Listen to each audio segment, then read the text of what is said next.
এই যে সরকার family card দিচ্ছে, এই ফ্যামিলি কার্ডের টাকা কোথায় থেকে আসতেছে?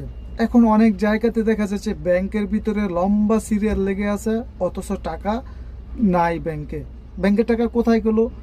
যদি ব্যাংকের টাকা কোথায় যায়? মধ্যবিত্ত পরিবারের মানুষের একমাত্র সম্বল। যদি কেউ মাসে 20,000 টাকা বেতন পায়, খেয়ে না খেয়ে কষ্ট করে হলো 1,000, 2,000, 500 বা 5,000 টাকা সে সঞ্চয় করে ব্যাংকে জমা রাখে। তার এই টাকাগুলা কারা লুটপাট করে? এই যে এখন যে একটা দল ক্ষমতায় আছেন, ওনার দলের অনেক এমপি আছে যারা কিনা লেন খেলাপি, কোটি কোটি কোটি টাকা, যেই টাকা লেন খেলাপি আছে, ওনার দলের কর্মীদেরকে উনি কেন বলে না যে টাকা পরিশোধ করতে? কৃষি কার্ড দিবে, ফ্যামিলি কার্ড দিবে।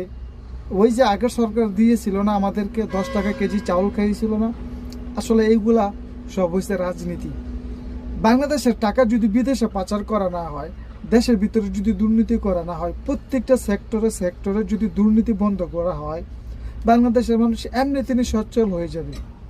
বাংলাদেশের মানুষ এমনিতেই তাদের মানে যখন কিনা কৃত্রিমভাবে বাংলাদেশের নিত্যপণ্যের দাম বাড়িয়ে ফেলে, গরিব মানুষগুলা তাদের পছন্দ অনুযায়ী 1 কেজি গরুর গোস্ত খাইতে পারে না, কুরবানির ইচ্ছারা।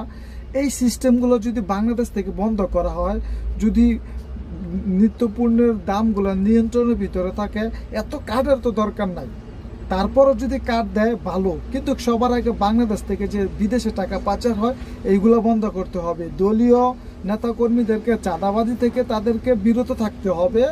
দেশের ভিতরে যারা কিনে লেন খেলাপি আছে, ব্যাংকের কোটি কোটি টাকা নিয়ে তারা আত্মসাৎ করে বসে আছে, লেন পরিশোধ করতেছে না, তাদেরকে ধরতে হবে। সব মিলিয়ে বাংলাদেশটা কিভাবে সামনে আগাবে, বাংলাদেশ কিভাবে উন্নত হবে, সেদিকটা দেখতে হবে। আপনার দলের ভিতরে যদি চোর বাটপার থাকে, তাদেরকে দল থেকে বহিষ্কার করে ফেলুন, তা না হলে ভবিষ্যতে আপনারই ক্ষতি হবে। রেখে রাখেন।